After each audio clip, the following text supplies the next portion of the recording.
Hey everybody, so welcome back to North Fork. I'm Derek, thanks for joining me today. So today we're going to do a little bit of a welding project here, and we got this trailer behind me, the gate on it, some of the angle iron broke the welds out. So we're going to get the MIG welder up here, we're going to weld up some of the joints that broke here and see if we can't reinforce it a little bit. Not sure how much we can do. Really I should be using a stick welder.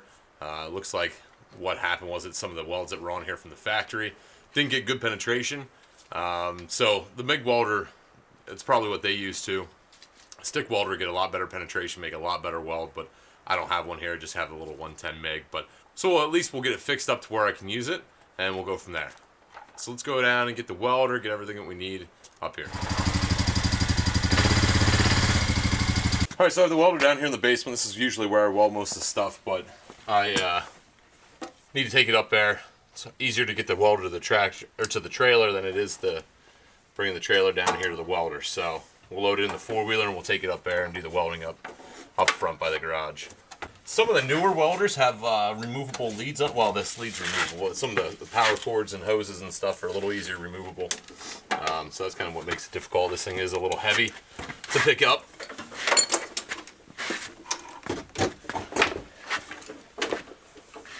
And again, some of the newer welders have are inverter welders, where they're a little lighter, a little easier to maneuver around, especially with a 110 welder like this. But this is what we got for now, so this is what we got to use.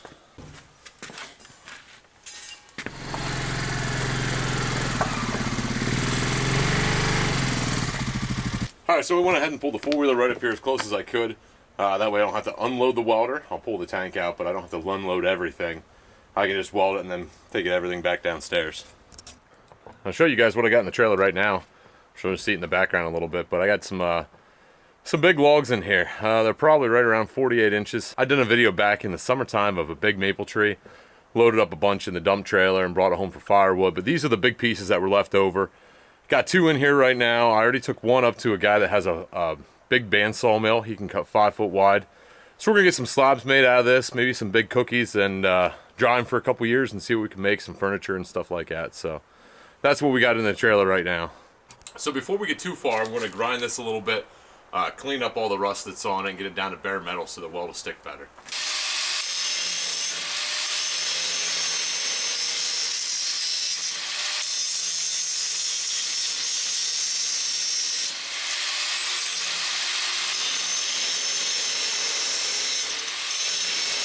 Alright, so I'll show you what's going on here with this weld. I probably should have showed you before I ground it, but this is the gate that I was grinding on. We're going to weld here. And this angle iron broke free from this angle iron just from loading heavy stuff, driving over it. And like I said earlier, it doesn't look like they got a very good penetration. There's hardly any penetration onto this angle iron piece. They had a bunch of weld piled up on here, but no real penetration into either piece. So I'm guessing probably all the welds are like that. It's from the factory, but so we'll weld this a little bit better here, try to get as much penetration as we can with a 110 MIG welder. And try to put a little gusset in here, try to strengthen that up a little bit. So we'll see if we can do that.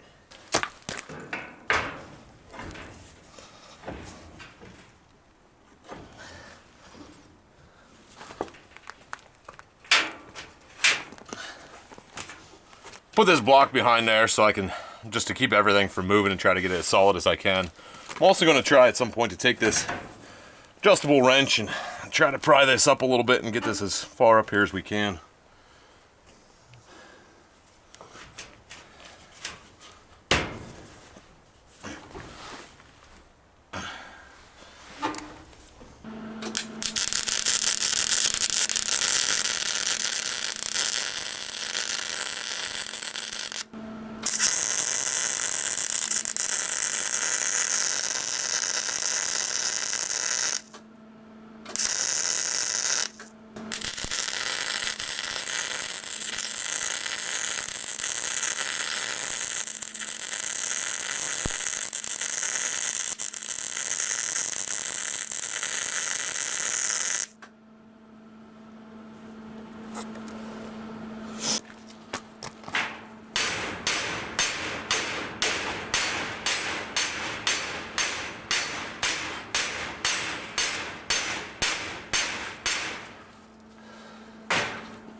All right, we got a little bit of a gap right here. We'll try to fill that in. I just can't get that bent up much more than that right now.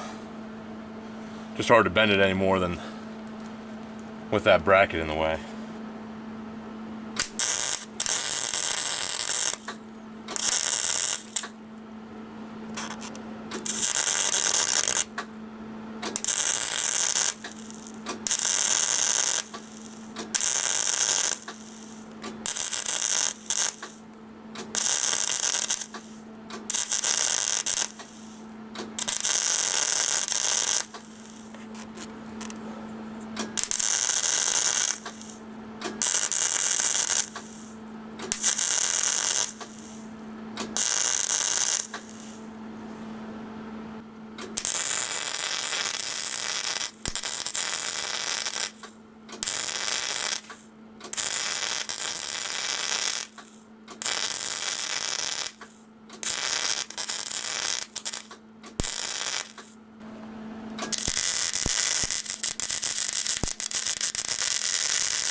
Alright, so that weld isn't the prettiest. Got a big goober up in there. I welded on the back side as well. So I should have 100% penetration on there. Everything should be knitted together really well. But what else I'm going to do is I got these little triangles, metal triangles here. So I'm going to weld these in gussets. Again, this broke because this gate was flexing and it was bending this down right in here. So I'm going to grind this out a little bit so that these triangles fit in here.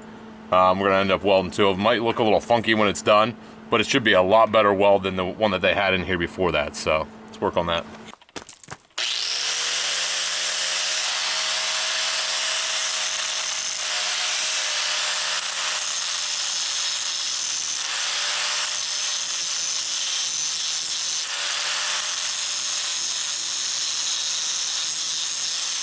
Alright, so I got these two brackets going to weld in here. I got this cleaned up a little bit, so let's go ahead and see if we can get these tacked in here and welded in.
Alright, so there we got them tacked in here, so let me go ahead and get these welded up.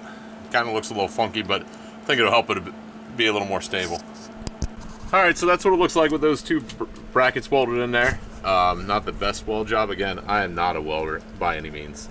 So, doesn't look the prettiest, but it should strengthen it up a lot better than it was originally. Hi puppy, how are you? So, that should work pretty well. So I'm going to get it spray painted up here. The other side actually is starting to develop a little bit of crack, so I'm going to weld up the other side and do the same thing on that side. And but that should pretty much be it. So thanks for joining us, and we'll catch you on the next one.